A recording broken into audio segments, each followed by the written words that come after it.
A couple managed to get a $20 million mansion without spending a single cent. The only condition from the owner? They must never open the locked basement door. If the door was ever opened, the house would be taken back. The wife was thrilled, but her husband was skeptical. He didn't believe in free miracles.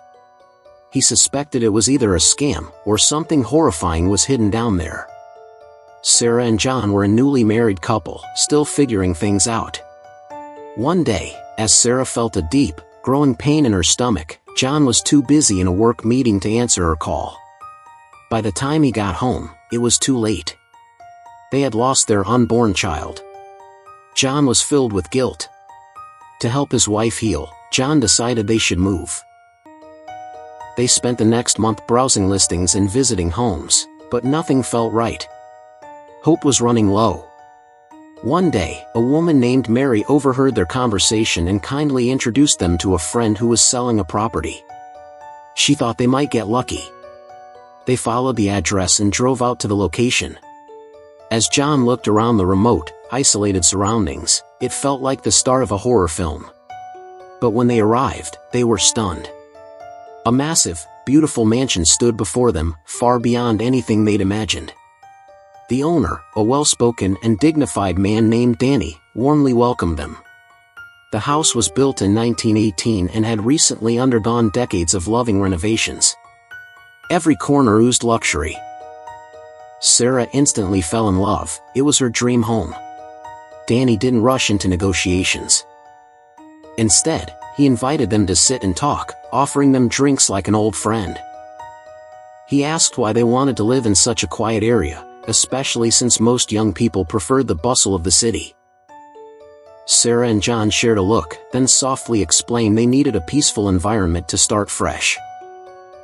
Seeing their genuine interest, Danny invited them to stay the night. Lying in the plush bed, they fantasized about their future lives in every corner of this grand house. It felt like a dream. The next morning, Danny was gone. In his place was a letter. He had given them the house, completely free. His only request: never open the locked basement door. If they did, he would return and reclaim the house. The couple stood in disbelief at the basement door, curiosity burning. Just then, Mary arrived to finalize the documents. John hesitated, still skeptical. It all seemed too good to be true. But Sarah was already enchanted by the mansion. Buying another home would be expensive and time-consuming. This one was move-in ready, and free. Even if it was a trap, she was willing to risk it. Convinced by Sarah, John finally signed the papers. They moved in and enjoyed a blissful few weeks. Eventually, they invited friends and family over for a housewarming party. But the celebration took a dark turn when a blonde woman named Lisa showed up. John's face fell. She was his ex-lover. He had ended things when Sarah miscarried and vowed to never look back, but Lisa's appearance now threw everything into chaos. John pulled her aside to talk, but she claimed she was just invited by mutual friends and had no bad intentions. Their conversation was cut short by Sarah's panicked voice. Outside, a strange man was standing on the lawn with several buckets. When John confronted him, the man coldly warned him to burn the house and then walked away. The next day at work, something felt off. All eyes were on John. Soon, HR called him and Lisa had accused him of sexual harassment. The company suspended him pending investigation. He kept it all from Sarah, pretending everything was fine. With his wife back at work and his days suddenly empty, John's attention turned back to the basement. His curiosity grew unbearable. One day, he pried at the door with a crowbar, but found nothing, and ended up injuring his hand in the process. Now he was more determined than ever to uncover the mystery. Realizing brute force wouldn't work, he requested the original house plans. The architect mentioned a man named Paul had also requested the blueprints not long ago but never followed up. Intrigued, John began studying the floor plan. He noticed something strange under the stairs, a hidden space. Tapping on the wood, he realized it was hollow. He grabbed his tools and opened it, revealing a small passage leading to a sealed wall. He suspected it connected to the basement. Just as he started drilling a hole to peek inside, he heard a car pulling into the driveway. Sarah was home. He scrambled out, pretending to be busy with chores. That night, Lisa called. Eager to fix everything, John arranged to meet her at their usual spot. He denied her accusations and begged her to stop. Heartbroken and furious, Lisa decided to get revenge. Meanwhile, Sarah felt nauseous and suspected she was pregnant again. Overjoyed, she rushed to grab a test. As she picked it up, something under the bed caught her eye: John's hidden floor plan sketches. Curious, she examined them and discovered that the basement led to a second underground room. At that moment, Lisa was on her way to the house, ready to reveal John's infidelity. But Sarah was in the basement and didn't hear her come in.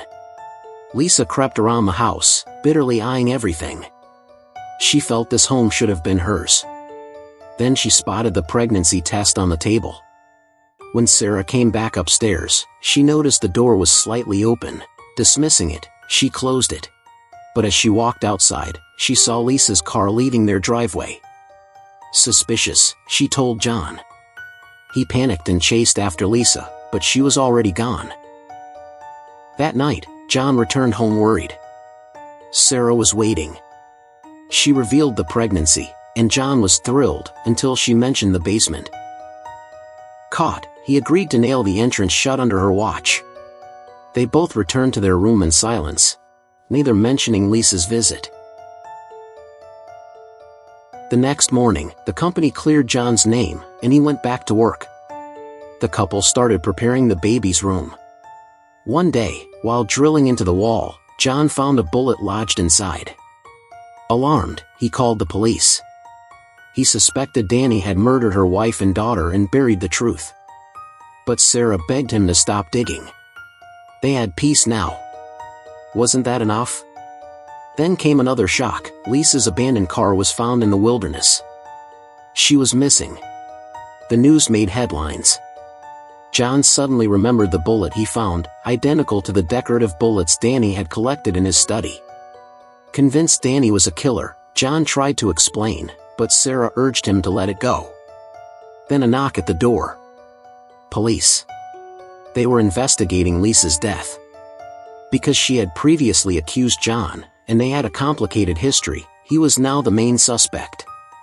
Sarah listened calmly as John told the officers the truth about their affair, the breakup, and how he was out jogging when Lisa disappeared. To his surprise, Sarah lied to the police, saying John had been home all day decorating the nursery. With no evidence, the police left. Later, John confessed everything: his affair, the suspension from work. Sarah said nothing at first. Then she revealed she had always known. The scent of another woman's perfume. His absence the day they lost their child. She had carried the betrayal in silence. She forgave him because of their second chance. But Lisa's return threatened to destroy it all. Sarah feared their baby would grow up with a murderer for a father. John swore he had nothing to do with Lisa's death. But no one believed him. Desperate for answers, he visited Paul, the man who had previously asked for the house plans. When the door opened, John realized Paul was the same strange man who had warned him to burn the house. Paul calmly invited him in and shared his story. Years ago, he too was given the mansion, free of charge. At first, it felt like a miracle. But over time, he lost control. He began drinking, his marriage fell apart, and he even considered burning the house down. When John asked what was in the basement, Paul just shook his head. "Some things are better left buried," he said. John was done waiting. He stormed home and began smashing the basement lock. Sarah panicked. If they broke the rule, they'd lose the house. She knocked him out cold. When John woke up, Sarah confronted him with Lisa's phone, evidence that she had entered the house that day. As it turned out, Sarah had discovered Lisa sneaking upstairs while she was in the basement. Sarah grabbed one of Danny's old guns, loaded it, and followed her. Lisa, wild with jealousy, screamed that the house should have been hers. Sarah had had enough. She fired. The shots weren't fatal, but Lisa tried to crawl away. Sarah, afraid the situation would ruin their lives, suffocated her and calmly wrapped her in plastic. She buried the body in the hidden room behind the basement and drove Lisa's car far away. She burned her clothes, called in a long leave from work, and thought it was over until she realized she had left a bullet behind. Now everything was at risk. John promised to stand by her. He said he'd find her the best lawyer. But as he turned to leave,